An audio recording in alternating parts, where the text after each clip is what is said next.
1, 2, 5 truck, 3, 4, 5 truck, 1, 2, 3, 4, 5 truck. Jump on board and away she goes. It's a fire truck. Pull up the ladder and drag out the hose. It's a fire truck.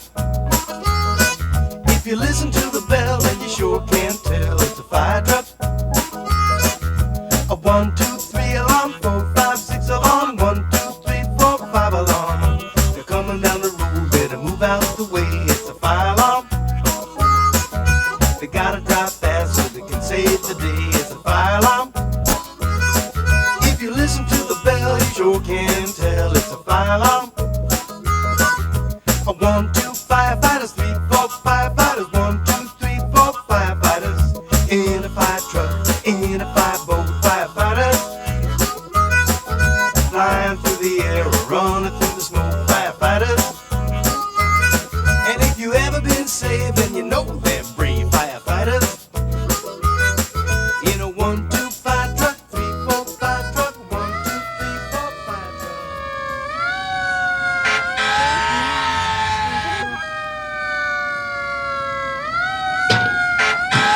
Whoa, look at it, Dad! Oh, neat. Isn't that neat? Yeah, let's go check get it out. Do you think it's real? Of course it's real. It must have fallen off the fire truck that just went by. Ow! Hey! Holy moly! Who are you? I'm Hard Hat Harry, the magical genie. Who may you be? My name is Matt. I'm 10 years old, and this is my sister Maya. I'm 8, but my mom says I'm old for my age, whatever that means. What are you doing here, and why are you dressed like that? And are you a real fireman? No. Oh, but I am a real genie. And I was just taking some time out of my busy genie schedule to experience for myself the work firefighters do and the equipment they use to do it. Can we go with you, please? Well, okay, I love kids. Oh, but first, you have to be dressed properly. Oh. Look at what's on your head! Wow, this is just too cool. Yeah, too cool. There, that's much better. Now we're ready to see how firemen do their job and what they use to do it. Dark of night, light of day. It's time to see a fireman's day! Come on, kids. Let's catch up with this fire truck. It must be going to a fire. Look how fast it's going. Look, firefighters in action. We'll stand back and let them fight the fire while we watch. Our firefighters are on call 24 hours a day, ready to respond to any emergency at a moment's notice. Their work is dangerous, so their equipment has to protect them and be dependable. They're trying to save lives and property, so we want them to be safe.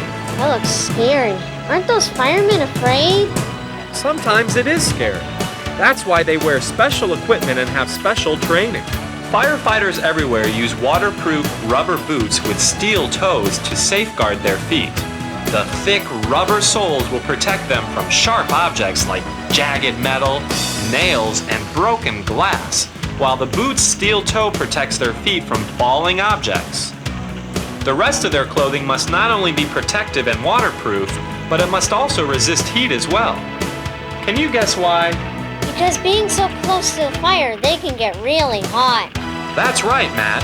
When fighting a fire, the temperature can reach 1,200 degrees.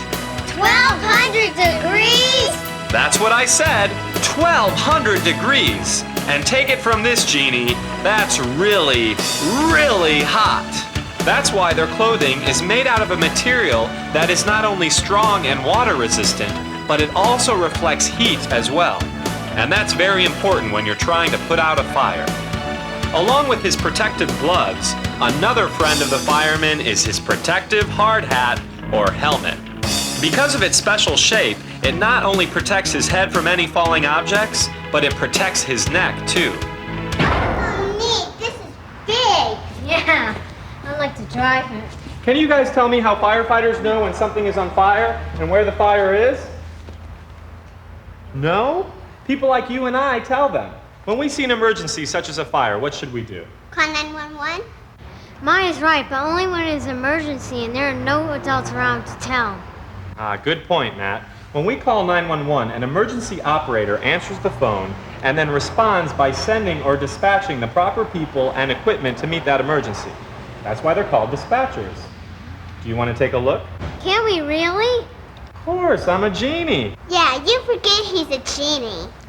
You should listen to your sister more often. 911 emergency? Yes, ma'am. You think your husband's having a heart attack? What's your address? 937 South Thornburg. 22 returning. Yes, ma'am. What's your last name? All right, ma'am. We'll be right there. Engine 32 in quarters. Did you hear all that? A woman called in to say her husband was having a heart attack. Using equipment like this, the first thing the dispatcher did was to confirm her address.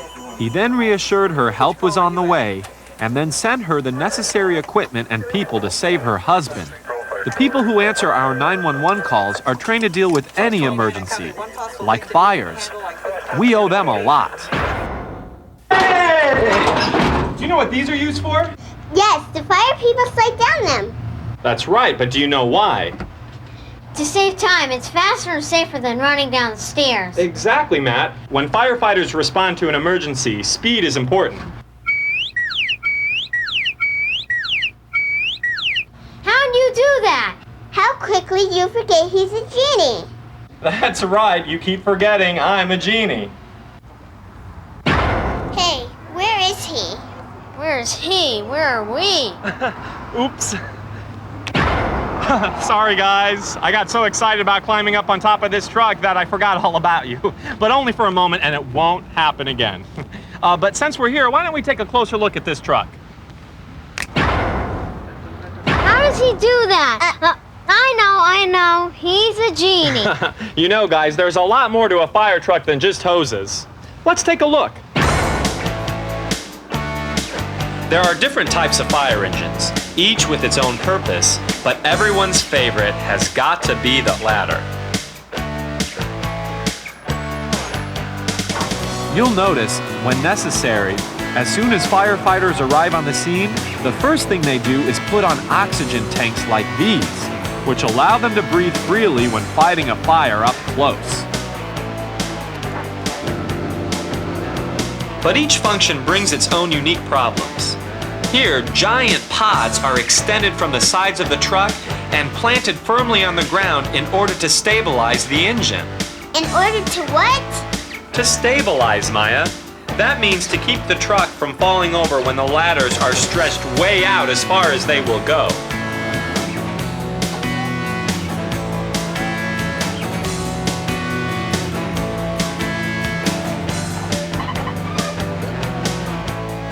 While the ladder truck readies itself, the workhorse of the fire department, known as a pumping truck, has already attached its main hose to the closest fire hydrant and is running its hose lines to the fire site.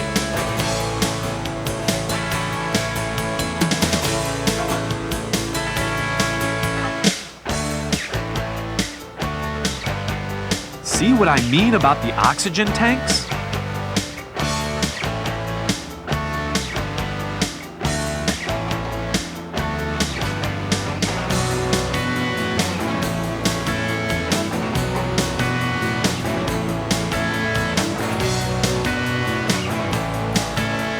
How far will they stretch?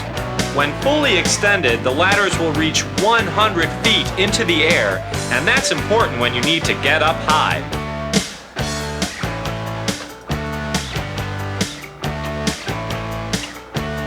Here, a firefighter takes the hose connected to a fire hydrant several blocks away and attaches it directly to the pumping truck.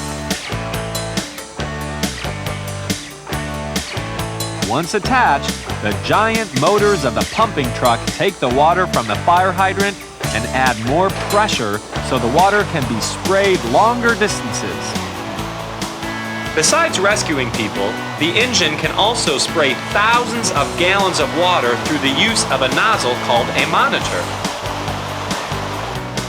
firefighter's taller than you, Harry. Wow, look at that.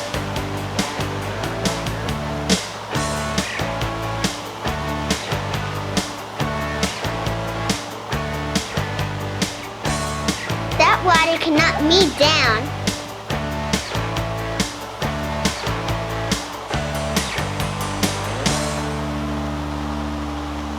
Oh, neato.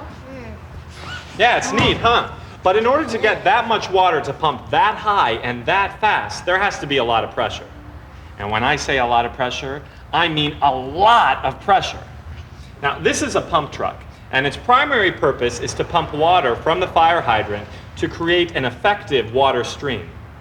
Gee, I didn't know so many things were needed to fight fires. Oh yes, Maya, this and much, much more. Let's listen to my friend, who's a real firefighter. Hi kids, my name is Firefighter Ripley, and I'd like you to show you my aerial ladder truck today.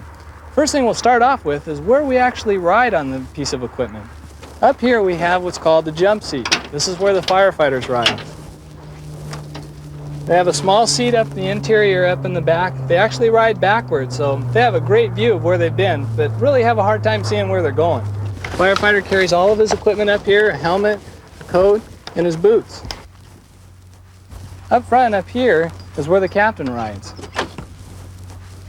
You can always tell a captain by the red helmet he wears, such as this. The second firefighter that rides in this piece of apparatus is in the other jump seat, just like on the other side that we saw here. The operator, or the driver, is referred to as the engineer.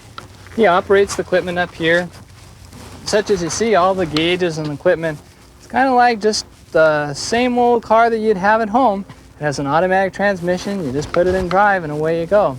It's just a little bit heavier, maybe a little bit bigger than the car you'd have at home. This compartment in here is our saw compartment. So what would you guys guess could be in here? Let's take a look. Saws. We carry many different types of saws. Now this saw here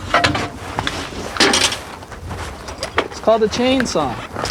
And we use these predominantly for cutting holes in roofs. And you guys would go, why are you going to cut a hole in a roof? Well, when you have a fire in a fireplace, all of the heat and smoke travels out through the chimney.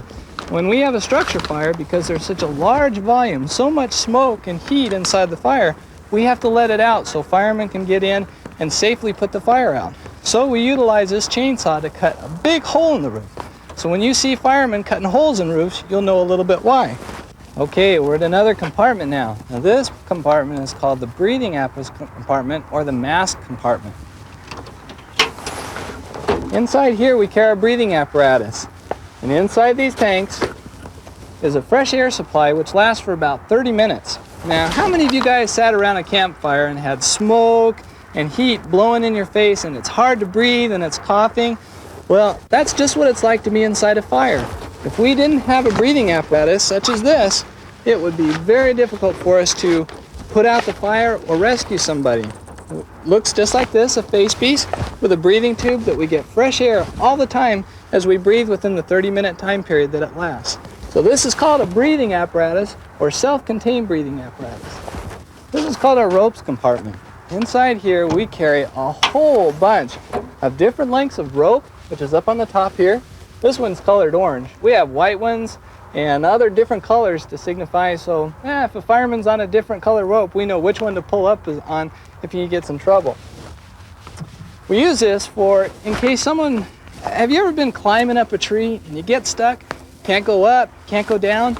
Well, sometimes there are people that have maybe, let's say, parked their car in an awkward position, like they've driven off the side of a cliff and they're stuck down there and they can't get back up. So what we do is we utilize the ropes and we lower a fireman down. He puts on a harness such as this. His waist goes through this side here. His legs go down through each one of these. And then we hook him into what's called, let's see if you know what this is. What number does this look like? Number 8, right? This is called an 8-plate. It's used as a frictioning device that we pass the rope through, and we can lower him down so he doesn't go for a slide. Now I'm going to interrupt my friend Firefighter Ripley to show you just how they use this 8-plate. See how he's wrapping his lifeline and attaching the 8-plate to what they call a carabiner. Now he's locking the carabiner. This way, that figure 8 will not slip out. He's ready. Watch this. He's going to rappel out the window and down the side of the building. Here he goes. He's checking the ropes. Happy he's secure. Sometimes firefighters not only have to rappel down a cliff to rescue someone, but from a window or the roof of a building to get to a spot they can't reach by foot or ladder. That could be me one day. That's right, Maya. Now, if he were a genie, he could go back up that way. Whoa! This is all part of the rigorous training that every firefighter must go through in order to learn the equipment and to be ready for any emergency. Now let's go back and finish talking to my friend, Fireman Ripley. Here we do have something rather unique though. Sometimes when we go inside a fire, in fact, why don't you close your eyes as tight as you can? That's what it looks like inside a fire sometimes. We can't see our hand in front of our face, and so we can't see where the fire is to put it out. We use a tool right here which is called a fire finder. Now it's a funny looking little tool. In fact, let's see if any of you kids are on fire. Funny noise. What I do is I point it at all you. None of you are on fire. What around here is on fire? The sun's on fire. Let's see how hot it is. Sure enough, this gives us a signal. We can flash it around a room, and when it hits the particles that are produced off of a fire or a flame, it will actually react with the fire finder and let us know where the fire is. Let's try it again. Still burning. This is called the fire finder. And we also make or utilize, these are called floor runners or rug runners. They're also used to protect the carpet. Have you ever walked inside your house with muddy shoes and mom goes, "Get out of the house"? Well, firemen have predominantly dirty feet when we work around a structure fire. So we lay these out and we can walk right on this rug and not get the carpet dirty. One of the most important jobs of an engineer is to make sure that he delivers the proper pressure to the hose line and the fireman out at the end. Now let's say he doesn't give him enough pressure, then he doesn't have enough water to put the fire out. And if he gives him too much pressure, well, have you seen a garden hose in the front yard do this? Well, you can actually do that with a fireman on the end. So it's very important that the fire engineer utilize these gauges to deliver the proper pressure to the fireman out on the line.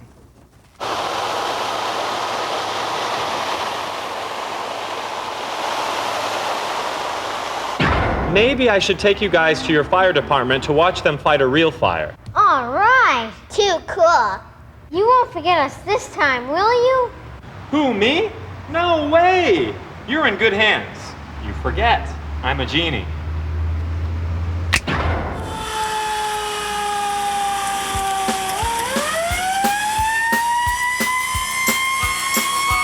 One, two, five truck, 3, 4, 5 truck. 1, 2, 3, 4, 5 truck. Jump on board and away she goes. It's a fire truck. Pull up the ladder and drag out the hose. It's a fire truck. If you listen to the bell, then you sure can't tell it's a fire truck. A 1, 2, 3 alarm, 4, 5, 6 alarm. 1, 2, 3, 4, 5 alarm. They're coming down the road, better move out the way. It's a fire alarm. They gotta drive fast so they can save the day. It's a fire alarm. If you listen to the bell, you sure can tell it's a fire alarm. A 1, 2 firefighters, 3, 4 firefighters. 1, 2, 3, 4 firefighters. In a fire truck, in a fireboat, firefighters. Flying through the air or running through the smoke, firefighters. And if you ever been saved, then you know them brave firefighters. In a 1, 2, 5 truck, 3, 4, 5 truck. 1, 2, 3, 4, 5 truck. Jump on board and away she goes. The fire truck.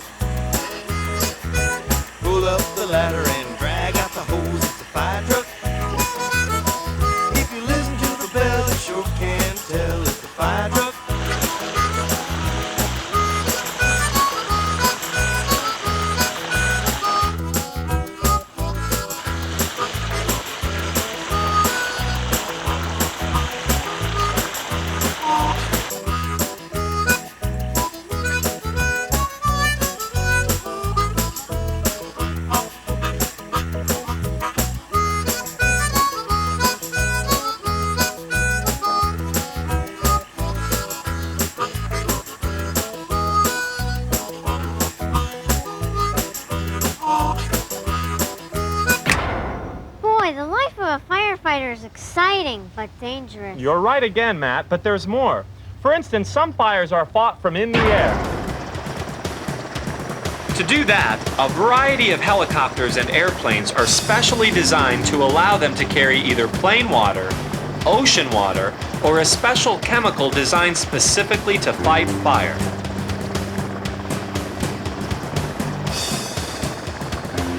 The aircraft then fly over the hot spots and drop their cargo directly on the fire.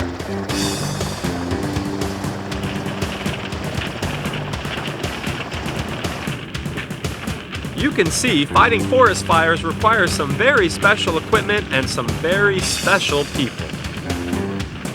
Let me introduce you to another friend of mine who's going to show you a special technique they use in fighting forest fires. Hi, my name is Wes Shook and I work for the U.S. Forest Service, Los Padres National Forest. The airplane you see behind me is Tanker 27, which is a retardant dropping aircraft. It's an old Orion P-3A Lockheed used for anti-submarine warfare in the early years and has been converted to a 3,000-gallon retardant airplane. And what it does is drop retardant on forest fires. And the retardant is red. It's made out of ammonium nitrate, which is some fertilizer. It has some gum thickener in it. Has a little bit of material that they use to make Jell-O to make it really kind of hold consistency together. And then it's got the dye in it, and the dye is so that we can see where we've dropped the retardant from space to space. Speaking of airplanes, what happens if another airplane catches on fire? Do they send out another airplane to fight it? Not quite, Maya, but that's a good question. Since most airplanes are very big, the fire trucks they use to fight the fires have to be very big. In fact, they're some of the biggest fire trucks in the world and can cost up to $500,000 a piece. Well, why don't we take a look at this together? Okay, I'm going to tell you a little bit about the equipment that we use here at the airport. It's a lot different than what we find downtown in a building fire or a rescue down in the city. We have silver suits that we use. They reflect the heat. When it gets very, very hot, it'll reflect all of the heat. We have special helmets with a visor that actually has gold over the lens, and this reflects a lot of heat. We also have to wear gloves, protect our hands, because if our hands are injured, we can't work anymore. We also have to protect our lungs. We have to wear a mask with oxygen on the back, or compressed air, excuse me. And we wear this over our face, and that way we protect our lungs and we can go into a smoky atmosphere. On my shoulder here, this orange box, this is an item that we turn on when we're in a fire and in a situation that's dangerous enough that if we were to get hurt and fall down and not be able to get back up, if we don't move for about 45 seconds, this will automatically make a big loud noise so that somebody knows there's somebody has a problem. And that's primarily why we have this. We have a bottle here, and you notice there's a gauge down here. It tells us how much air is in there. And we put it on, and we're about to go into the fire. We turn the valve on here, put the mask on, and we can breathe the air. And it'll protect us from anything that is toxic or too hot. We have 3 people on our crew. We have a captain who is, the red helmet sits here. We have an engineer who drives this truck. And then myself, I drive the other truck. So there's 3 of us going out there when an airplane crashes. We're the first ones on the scene. This is a specialized truck with a lot of great equipment on it. We have what we call a bumper turret nozzle here, which squirts our foam out and covers it. And then up on top here, our captain can show you that we have a big roof turret. And this thing, you see those big clapper valves? They open and close, the clam shut. Well, that determines what kind of a stream we have. When we have it open like that, we have a straight stream. When we have it down, we spread our stream out and break it up. This thing here will shoot about 150 yards. Right here we have a compartment which contains a high pressure hose. Now we can, as well as squirting the foam out of the turret, the roof turret and the bumper turret, we can take this hose out and squirt foam. Here we are on the side of the truck. Each side is the same on this particular truck. We have hose connections here. We can take these little caps off and we'll connect our hose, and we can add more hoses. We can pump a lot of water through these. These are 2.5-inch hose connections. Eventually we're going to run out of water after we've shot a lot of foam and water, so we have to fill the truck back up. And this is the area we do it. This is called a water fill. We have gauges here that tell us how much pressure is going out on each one of these outlets down here. This truck holds in its water tank 1,500 gallons. And this gauge here with the lights tells us how much water we have. My name's Gary. I'm the engineer of this crash truck. And my job is to make sure the truck gets to the scene of the accident. We have switches on the dash that allow me to start the truck.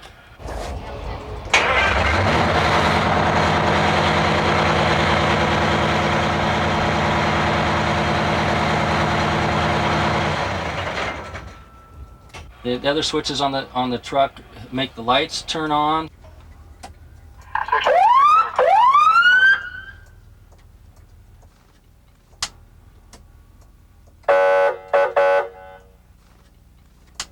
And we have headsets because the trucks are real loud when they're going, so we can talk to the tower, we can talk to the Santa Barbara dispatch so we know where the incident is. We have some of the controls that you saw earlier on the outside that control the turrets where the water comes out and the foam for actually putting out the fires.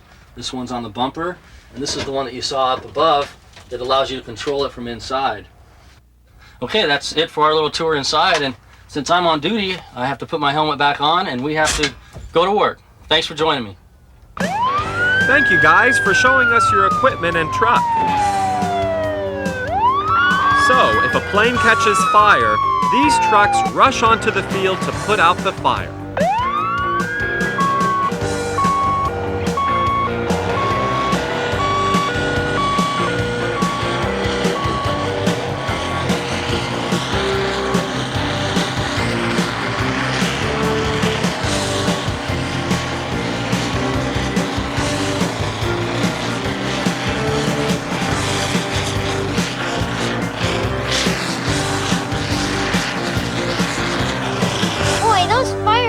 Were big.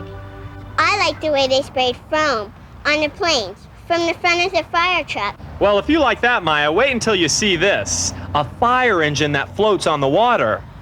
Wow! They're called fireboats.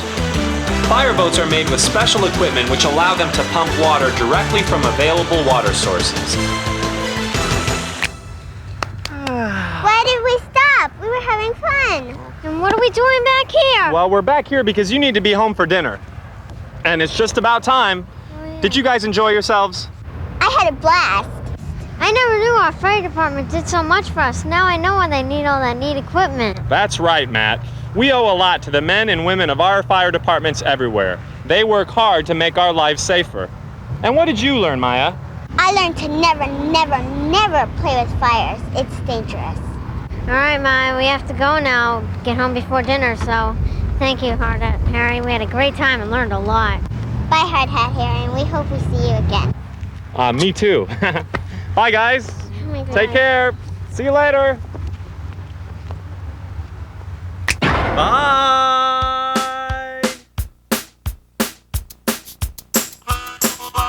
1, 2, 5 truck, 3, 4, 5 truck, 1, 2, 3, 4, 5 truck. Jump on board and away she goes. It's a fire truck. Pull up the ladder and drag out the hose. It's a fire truck. If you listen to the bell, then you sure can tell it's a fire truck. A 1, 2, 3 alarm, 4, 5, 6 alarm, 1, 2, 3, 4, 5 alarm. They're coming down the road, better move out the way. It's a fire alarm. They gotta drive fast so they can save the day. It's a fire alarm. If you listen to the bell, you sure can tell it's a fire alarm. A 1, 2, 5 fighters, 3, 4, 5 fighters, 1, 2, 3, 4, 5 fighters. In a fire truck, in a fire boat, firefighters. Flying through the air or running through the smoke, firefighters. And if you ever been saved, then you know they're brave firefighters. In a 1, 2, 5 truck, 3, 4, 5 truck, 1, 2, 3, 4, 5 truck. Jump on board and away she goes. It's a fire truck. Pull up the ladder and drag out the hose. It's a fire truck. If you listen to the bell, you sure can tell it's a fire truck. 1, 2, 5 truck, 3, love on board, and away she goes. It's a fire truck. Pull up the ladder and drag out the hose. It's a fire truck. If you listen to the bell, you sure can tell it's a fire truck.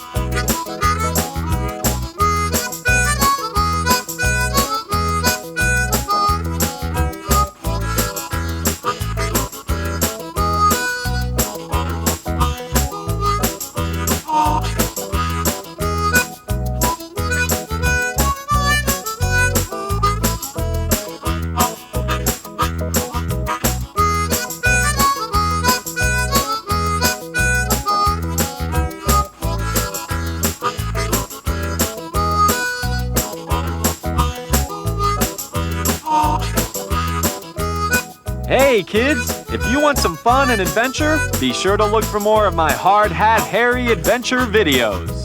In my real-life police cars for kids video adventure, I show my friends Robbie and Amber what it's like to work alongside the men, women, and animals of our police department. Together, we explore the ins and outs of police work. From cars to motorcycles, from bicycles to boats, from the air, on the ground, and in the water. In my real-life Airplanes for Kids adventure video, you'll journey back in time as my young aviator friends Jimmy and Katie learn about the world of flying, from the biplanes of yesterday to the jet aircraft of today. Together, we'll look inside, outside, above, below, and all around all types of airplanes.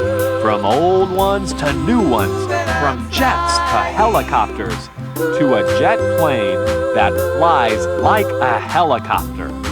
We will even travel on board an aircraft carrier to see how airplanes are launched, landed, and cared for at sea. Each of my Hard Hat Harry videos promises to give you hours of entertaining fun and excitement. So watch for me, because I'll be watching for you.